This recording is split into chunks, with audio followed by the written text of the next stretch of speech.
Hello வணக்கம் students. DS Reddy புக்கில் final accounts சாப்டரில் எக்ஸசைஸ் 25 பார்க்கலாம். எக்ஸசைஸ் 25.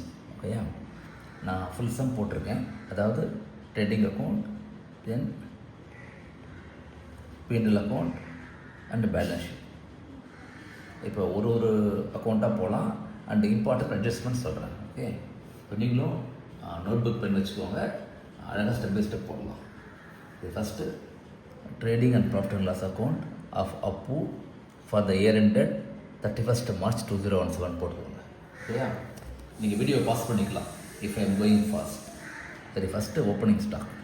ஸோ இதில் raw materials, work in progress and finish goods 3 இருக்குது. இந்த மாதிரி 3 இருந்தால் மேபி ஃபேக்ட்ரியாக கூட இருக்கலாம். ஓகே, அப்படி ஃபேக்ட்ரியாக இருந்தால் ஒரு சில அட்ஜஸ்ட்மெண்ட்ஸ் நம்ம கொஞ்சம் கவனிக்கணும். ஓகே, வாட்ச் பண்ணணும். சரி, ஓப்பனிங் ஸ்டாக் போட்டீங்க, பர்ச்சேசஸ் நார்மல் கொடுத்துட்டாங்க. Carriage always goes to trading account.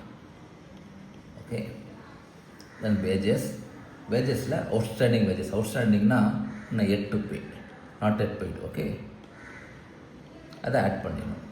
So அதை இன்சைட் காலம் போட்டுக்கோங்க. போட்டுட்டு 13 + 2 15,000. ஓகே, பர்ச்சேசஸும் கேரேஜும், அதாவது அட்ஜஸ்ட்மெண்ட் இல்லைன்னா அவுட் சைட் போட்டுக்கலாம். ஓகே, அட்ஜஸ்ட்மெண்ட் இருந்தால் மாத்திரம் உள்ளே போட்டுக்கோங்க. ஓகேயா, இது அப்புறம் சொல்கிறேன். சேல்ஸ் அதே மாதிரி நார்மல். க்ளோசிங் ஸ்டாக்லேயே 3 இருக்குது. Okay, raw materials, work in progress, finish goods 3த்தையும் இன்சைட் போட்டுக்கோங்க, க்ளோசிங் ஸ்டாக். ஓகே, சரி, இப்போ நம்ம ரெண்ட் அண்ட் லைட்டிங்க்கு வரலாம். ஃபுல் அமௌண்ட் கொடுத்துட்டாங்க. அதாவது கொஸ்டினில் 6,000 கொடுத்துட்டாங்க. அதில் 3/4 ஆக்குபைட் பை ஃபேக்ட்ரி அப்படிங்கிட்டாங்க. இப்போ 3/4 ஆக்குபைட் பை ஃபேக்ட்ரினா இப்போ 3/4 will go to trading account அர்த்தம். ஸோ 6,000 × 3/4 போட்டிங்கன்னா 4500. அதே மாதிரி லைட்டிங்க்கு I think 1350.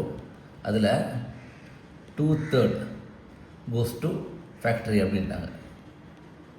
So 2/3 cos to trading account. Means 1350 × 2/3 போட்டிங்கன்னா 900 வரும். ஓகே, ஸோ இந்த ரெண்டும் வந்து பிரித்து போடணும் பேசிக்கலி. ஓகே, ஸோ எல்லோரும் போட்டிங்கன்னா டோட்டல் வந்து 209,300 வரும் போத் சைட்ஸ். அதாவது trading account total. So gross profit is 56,400. ஓகேயா, இல்லையா? இப்போ நீங்கள் வீடியோ பாஸ் பண்ணிக்கோங்க. முடிச்சிட்டிங்கன்னா அடுத்தது P&L அக்கௌண்ட் போகலாம். ஓகே, P&L அக்கௌண்ட்டில் பை கிராஸ் ப்ராஃபிட் கொண்டு வந்துருங்க, சேம் அமௌண்ட். ஓகே, இப்போ டெபிட் சைடில் பார்த்தா சேலரி, அதில் அவுட்ஸ்டாண்டிங் இருக்குது. தட் மீன்ஸ் அதுவும் எட் டு பே. ஆட் பண்ணிக்கோங்க. இன்சைட் காலம் போட்டுட்டிங்கன்னா அவுட் சைடில் 10,900. Okay, then general expenses, depreciation, மிஷினரிக்கு 10%, ஃபர்னிச்சருக்கு 7.5% கொஸ்டினில் கொடுத்துட்டாங்க. ஓகேயா, இப்போ ரெண்டுத்தையும் இன்சைட் போட்டுவாங்க. Total is 7,750. Then postage, repairs, அந்த ரெண்ட்டும் லைட்டிங்கும் இந்த ரிமைனிங்கும். அதாவது ரெண்ட் வந்து ரிமைனிங் 1/4, இது 1/3. ஓகேயா, இது ரெண்டுத்தையும் போட்டிங்கன்னா ஓகேயா. So debit side okay. இப்போ கிரெடிட் சைடில் வரலாம். Gross profit, sale of scrap, commission. Okay, இது மட்டும் சொல்கிறேன். இந்த ப்ரொவிஷன் ஃபார் டவுட்ஃபுல் டெட்ஸ் இருக்குல்ல, நார்மலாக கொஸ்டினில் வந்து பேட் டெட்ஸ் இருக்கும், அப்புறம் ப்ளஸ் ப்ரொவிஷன் இருக்கும், then you have to minus the opening provision இருக்கும்.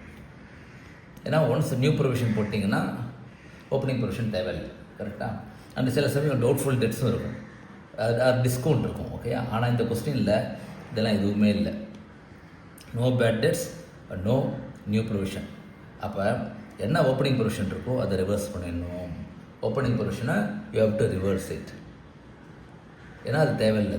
போன வருஷம் போட்டுப்போம் எக்ஸ்ட்ராவாக, அதை ரிவர்ஸ் பண்ணிடுங்க 1,650. ஓகே, இது கொஞ்சம் இம்பார்ட்டன்ட் அட்ஜஸ்ட்மெண்ட். ஸோ போட்டிங்கன்னா டோட்டல் 61,000 வரும் both sides. Sorry, credit side. So income ஜாஸ்தியாக இருக்குது, எக்ஸ்பெண்டிச்சர் கம்மியாக இருக்குது. Net profit is 36,450. ஓகேயா, கிளியர்? இப்போ பேலன்ஸ் ஷீட் போகலாம். இப்போ பேலன்ஸ் ஷீட். ஓகே, பேலன்ஸ் ஷீட்டில் கேபிட்டல் கொடுத்துட்டாங்க 1 lakh. தென் இந்த ப்ராஃபிட் வந்துடும் 36,450. ஓகே, இப்போ லைபிலிட்டி சைடில் கேபிட்டல் போட்டாச்சு. தென் கிரெடிட்டார்ஸ் பில்ஸ் பைபிள் கொஸ்டின்லேயே கொடுத்துட்டாங்க. தென் இந்த அவுட்ஸ்டாண்டிங் இருக்குல்ல, சேலரிஸ் அண்ட் வேஜஸ், இது it is a new liability. அதனால் பேலன்ஸ் ஷீட்டில் வரும், அதை இன்சைடு போட்டுவாங்க.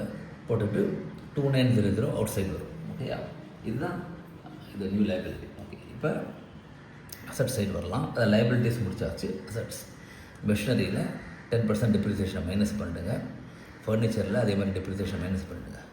ஓகே, இது ரெண்டு இன்சைட் போட்டுக்கோங்க. Then debtors normal, bills receivable normal, cash at bank normal. Closing stock அதே மாதிரி 3 கொடுத்துட்டாங்க. ஏற்கனவே ட்ரேடிங் அக்கௌண்ட்டில் இருக்கிறது தான். அதாவது இங்கே இருக்குது பாருங்கள், 42,100. அதே தான் இங்கேயும் வருது, 42,100. ஓகேயா, ஸோ போட்டிங்கன்னா பேலன்ஸ் ஷீட் டேலி ஆகுது. பேலன்ஸ் ஷீட் சூப்பராக டேலி ஆகுது. ஓகேயா, இந்த சம்மை நீங்களும் போட்டு பாருங்கள். நான் இந்த மாதிரி சில சமயம் எக்ஸல்லே போட்டு அனுப்பிச்சிடுறேன் உங்களுக்கு. ஸோ தட் நமக்கு வந்து ப்ரெசன்டேஷன் கிளியராக இருக்கும் அண்ட் அட்ஜஸ்ட்மெண்ட் சொல்கிறதும் ஈஸியாக இருக்கும். ஓகேயா, தேங்க்யூ.